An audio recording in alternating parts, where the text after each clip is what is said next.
Chapter 9.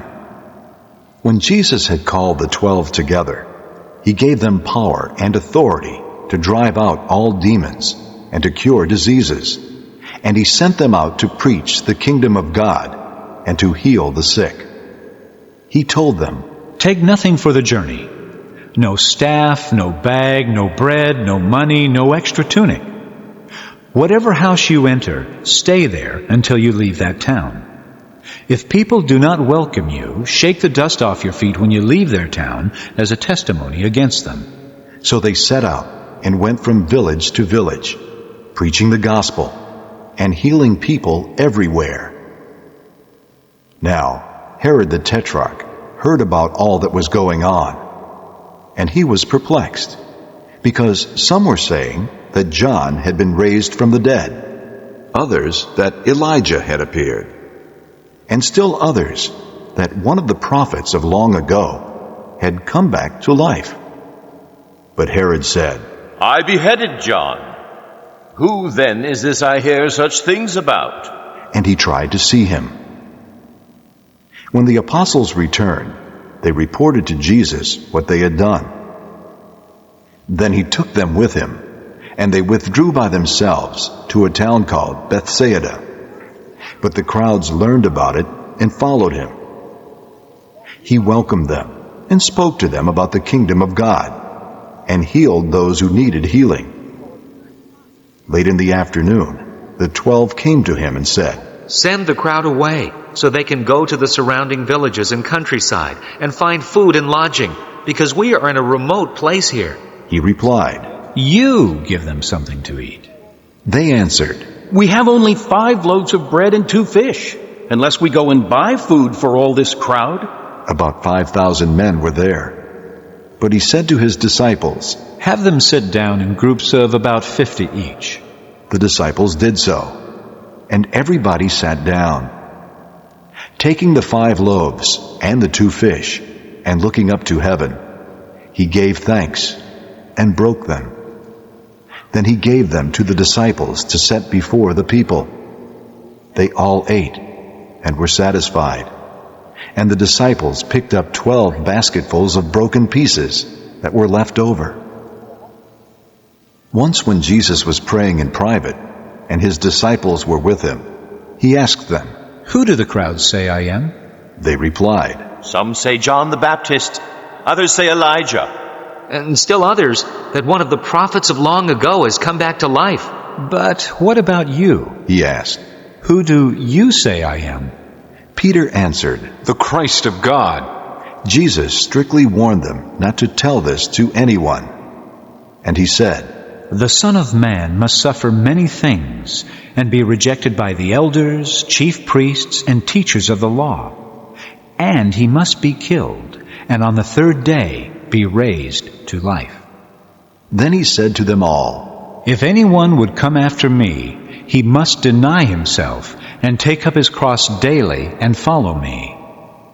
For whoever wants to save his life will lose it, but whoever loses his life for me will save it. What good is it for a man to gain the whole world and yet lose or forfeit his very self? If anyone is ashamed of me and my words, the Son of Man will be ashamed of him when he comes in his glory and in the glory of the Father and of the holy angels. I tell you the truth, some who are standing here will not taste death before they see the kingdom of God." About 8 days after Jesus said this, he took Peter, John, and James with him, and went up onto a mountain to pray. As he was praying, the appearance of his face changed, and his clothes became as bright as a flash of lightning. 2 men, Moses and Elijah, appeared in glorious splendor, talking with Jesus. They spoke about his departure, which he was about to bring to fulfillment at Jerusalem. Peter and his companions were very sleepy, but when they became fully awake, they saw his glory and the 2 men standing with him. As the men were leaving Jesus, Peter said to him, "Master, it is good for us to be here. Let us put up 3 shelters, one for you, one for Moses, and one for Elijah." he did not know what he was saying. While he was speaking, a cloud appeared and enveloped them, and they were afraid as they entered the cloud. A voice came from the cloud saying, "This is my Son, whom I have chosen. Listen to him."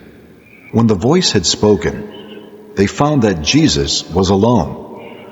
The disciples kept this to themselves and told no one at that time what they had seen.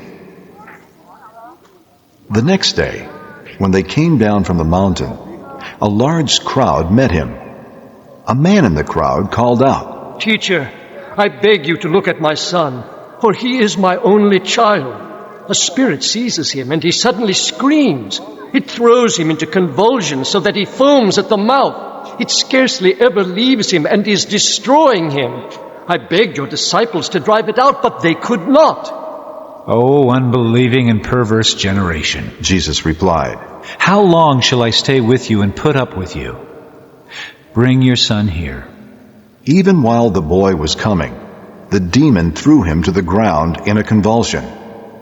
But Jesus rebuked the evil spirit, healed the boy, and gave him back to his father.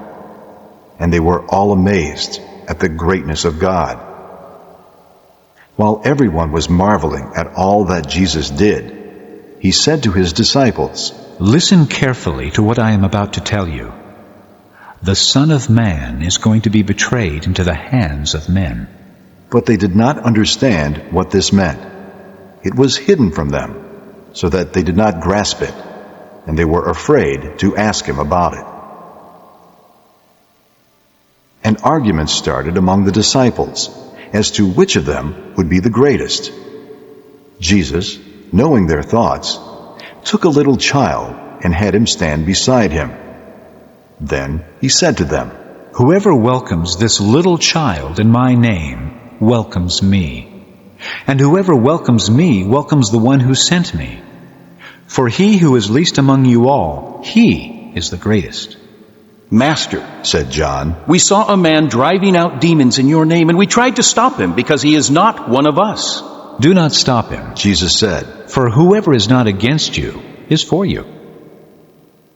As the time approached for him to be taken up to heaven, Jesus resolutely set out for Jerusalem, and he sent messengers on ahead, who went into a Samaritan village to get things ready for him. But the people there did not welcome him, because he was heading for Jerusalem. When the disciples, James and John, saw this, they asked, Lord, do you want us to call fire down from heaven to destroy them? But Jesus turned and rebuked them, and they went to another village. As they were walking along the road, a man said to him, I will follow you wherever you go. Jesus replied, Foxes have holes, and birds of the air have nests, but the Son of Man has no place to lay his head. He said to another man, Follow me. But the man replied, Lord, first let me go and bury my father.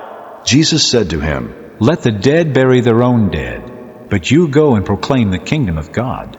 Still another said, I will follow you, Lord. But first let me go back and say goodbye to my family.